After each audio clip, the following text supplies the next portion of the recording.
Good morning, students.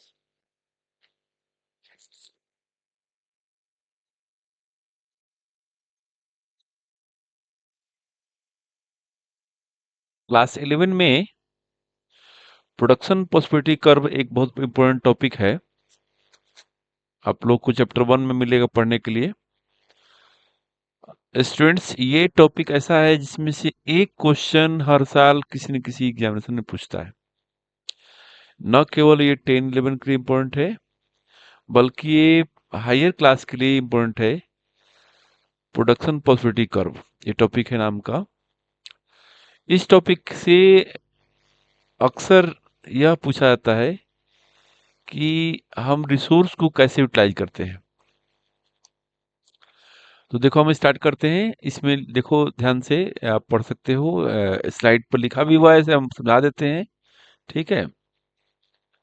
अ, अच्छा से देखो, इसमें लिखा हुआ है a production possibility curve is a graph that shows the maximum amount of two goods that can be produced with a given amount of resources and technology। अब मैंने आप देख सकते हो यहाँ पर ध्यान से कि ये जो है ये एक लाइनिंग है। ठीक है, ये एक लाइनिंग है। इस पर पियानो प्रोड्यूस किया जा रहा है, इस पर जो है गिटार्स। ठीक है। अब इसमें ध्यान रखना कि ये जो है अ, सबसे पूरा यूटिलाइजेशन करेगा, पूरा रिसोर्स को यूटिलाइजेशन किया जाएगा।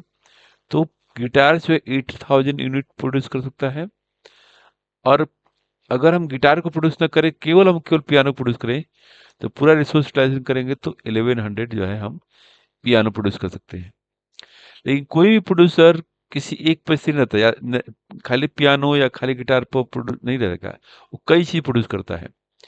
तो चूंकि इकोनॉमिक्स टर्म में हम दो ही चीज कर लेते हैं, इसलिए गिटार और पियानो बजाते हैं। तो वो क्या करता है कि पहले गिटार प्रोड्यूस करता है और फिर धीरे धीरे रिड्यूस करता है प्रोडक्शन। मान लो सपोज करो कि गिटार घटा के 6000 किया, तो वो जो है 6000 करेगा।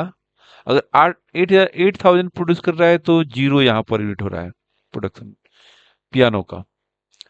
लेकिन यदि यदि चाहता है कि वो कुछ पियानो प्रोड्यूस करे, तो अगर 6000 अगर गिटार प्रोड्यूस कर रहा है, तो उसे 5000 पियानो पर आना पड़ेगा, यानी कि 500 पियानो उसको प्रोड्यूस करना होता है। वैसे यदि फिर घटाओ, अगर मान लो सपोज करके चाहते हैं कि 1000 और रिड्यूस करें, 5000 पर आ जाए, तो उसे 700 पर आकर के फिर ये पियानो प्रोड्यूस कर सकता है। यानी कि पियानो जो है कि ये प्रोडक्शन कुछ कम है, लेकिन जैसे जैसे गिटार को कम कर रहा है, पियानो का प्रोडक्शन ज़्यादा हो रहा है। ठीक है स्टूडेंट्स। तो इसका मतलब ये हुआ कि इसका मतलब ये हुआ कि यह एक ऐसा कर्व है जो शो करता है कि how much amount of two goods can be produced, the maximum amount of two goods that can be produced with using all resource and technology. All resource and technology, ये इसका main concept है। इसका जो कुछ assumptions भी है, जैसे कि आपका एजम्पशंस आप जब डायग्राम बताया था मैंने, कि सपोज करो कि ये जो है आपके पास डायग्राम है, इसमें टू ही गुड्स दिखा सकते हैं, तो पियानो या व्हीट या राइस या जैसे समथिंग टू गुड्स ही हम शो कर सकते हैं। और इसके प्रोडक्शन के रिसोर्स जो है, रिसोर्स फिक्स्ड है, रिसोर्स में फिक्स्ड है। ठीक है। इसके जो रिसोर्स क्या है, फिक्स्ड है। टेक्नोलॉजी भी फिक्स्ड है। All resources are fully employed, fully employed, all resource fully employed. हम टू ही गुड्स के बारे में लेते हैं, या आइदर व्हीट, ये कैपिटल गुड, कैपिटल, और एग्री गुड ले सकते हैं।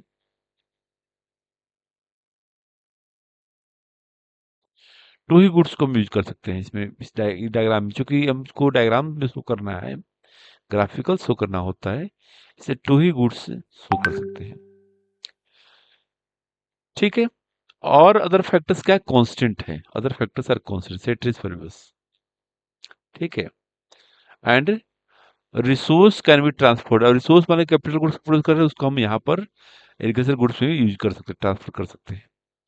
तो ये इतने एजम्पशंस के हैं, ध्यान रखना इसमें कम से कम 4 या 5 एजम्पशंस याद रखना। पहला, resources are fixed, technology are constant, two goods can be utilized and resource can be transferred for production of one goods to another goods और all other factors are constant। तो ये चीज याद रखना। अब देखो स्टूडेंट्स, इसका एक्सप्लेनेशन देखो। सपोज करो कि अगर हम टू गुड्स में से कोई गुड जैसे क्लॉथ ले लिया और वीट ले लिया, ठीक है। तो जैसे कि मैंने बताया था कि अगर सपोज करो कि हम क्लॉथ का कुछ नहीं प्रोड्यूस करें, कुछ भी प्रोडक्शन न करें, केवल हम वीट का प्रोडक्शन करें, तो क्लॉथ का 0 यूनिट प्रोडक्शन होगा और वीट का 15 मिलियन क्विंटल्स प्रोडक्शन होगा, ठीक है। लेकिन अगर हम चाहते हैं कि हम ये रिसोर्स को ट्रांसफर करें और क्लॉथ का प्रोडक्शन थोड़ा करें, तो बी कॉम्बिनेशन में क्लॉथ का 1 unit production 1 million metre produce होता है, तो वीट जो है घटता है 1 मिलियन रिड्यूस हो जाता है, ठीक है। यानी कि 14 मिलियन टन होता है, मिलियन क्विंटल होता है। तो इस तरीके से अगर हम 2 करते हैं क्लॉथ का, तो वीट का 12 हो जाता है। इसका 3 करते हैं, इसका 9 होता है। यानी ये जो है बढ़ता जाता है, ये घटता जाता है, ठीक है। यानी कि क्लॉथ का प्रोडक्शन जैसे जैसे बढ़ाएंगे, वीट का प्रोडक्शन वैसे वैसे घटता जाएगा, ठीक है। तो आप देखोगे कि इसमें जो क्लॉथ में कितना अपॉर्चुनिटी कॉस्ट हो रहा है, तो पहला में 1, दूसरा में 2, तीसरा में 3, 4 और 5 हो जा रहा है। ऐसे ऐसे जो है अपॉर्चुनिटी कॉस्ट हो रहा है। तो इस तरीके से आप देख सकते हो कि इसका एक फीचर है कि कैसे कैसे जो है हम उसका शेड्यूल बना सकते हैं। अब इसके फीचर्स क्या हुआ, वे डायग्राम बनाओगे तो इसमें जो डायग्राम बनेगा आप इसका, तो वो डाउनवर्ड स्लोपिंग होगा, ऐसे करके डाउनवर्ड स्लोपिंग होगा। दूसरा कनकेव होगा, कनकेव टू पॉइंट ओरिजिन, और इसको ओरिजिन बोलते हैं। ये नीचे वाला पॉइंट है, देखो मैं पेन से कर दिया, इसको ओरिजिन बोलते हैं। और इसको वाई एक्सिस बोलते हैं, इसको एक्स एक्सिस बोलते हैं। ये कनकेव शेप में है, कनकेव शेप में, ठीक है। और स्लोप कर रहा है डाउनवर्ड तरफ। फिर करें inverse relationship between the change in quantity of one good commodity and change quantity of other good. अब देखो कि एक बढ़ेगा दूसरा घटेगा, तो देयर इज इनवर्स रिलेशनशिप, ठीक है ना। एक बढ़ेगा तो दूसरा घटेगा, इसलिए इसको इनवर्स, देखिए क्लॉथ का प्रोडक्शन बढ़ रहा है तो वीट का प्रोडक्शन घट रहा है, there is inverse relationship production होता है। और लास्ट में इंक्रीजिंग मार्जिनल रेट, ये मार्जिनल रेट ऑफ ट्रांसफॉर्मेशन जो होता है, अपॉर्चुनिटी कॉस्ट होता है, बढ़ता जाता है। दिस इज कॉल्ड एमआरटी और increasing rate of MRT.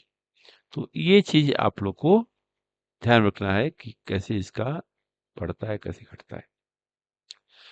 Next, अब देखो ये नेक्स्ट लास्ट पॉइंट ही है, इसमें ध्यान से देखो सब लोग।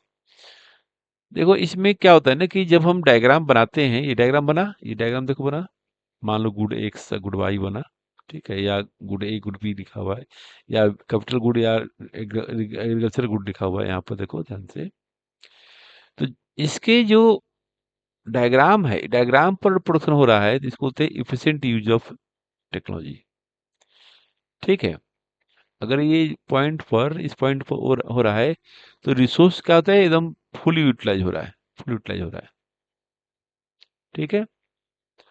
लेकिन यदि हम इस पॉइंट को बियॉन्ड चले जाएं, ये इस पॉइंट पर अगर आ जाए, एक पर आ जाए, तो correct at any point outside PPF, यानी बाहर जाओगे तो रिसोर्स आर नॉट फुल, ये अटेनेबल नहीं है, रिसोर्स उतना हाई नहीं प्रोडक्शन करने के लिए, ये इम्पॉसिबल है, क्योंकि there is no resource, it is not attainable. हमारे पास इतना रिसोर्स नहीं कि हम उतना प्रोडक्शन कर सकते हैं एफ के लेवल का, ठीक है। और यदि हम अगर ई लेवल पर पहुंच जाते हैं, यहाँ पहुंचते हैं, इसका मतलब ये हुआ कि हम रिसोर्स को फुल यूटिलाइज नहीं कर रहे हैं, ठीक है। तो एक एक अगर हम यहाँ प्रोड्यूस कर रहे हैं, मैंने पूरा लाइन पर ए डी लाइन पर प्रोड्यूस कर रहे हैं, ए और डी पर, तो मतलब अगर अगर यहाँ प्रोड्यूस कर रहे हैं, इसका मतलब हम रिसोर्स को फुल यूटिलाइज कर रहे हैं, ठीक है। अगर मान लो कि हम ए प्रोड्यूस कर रहे हैं, इसका मतलब ये हुआ कि हम जो है एक गुड को यानी कि पहला गुड को, कैपिटल गुड को ज़्यादा प्रोड्यूस कर रहे हैं और डी गुड को प्रोड्यूस नहीं कर रहे हैं।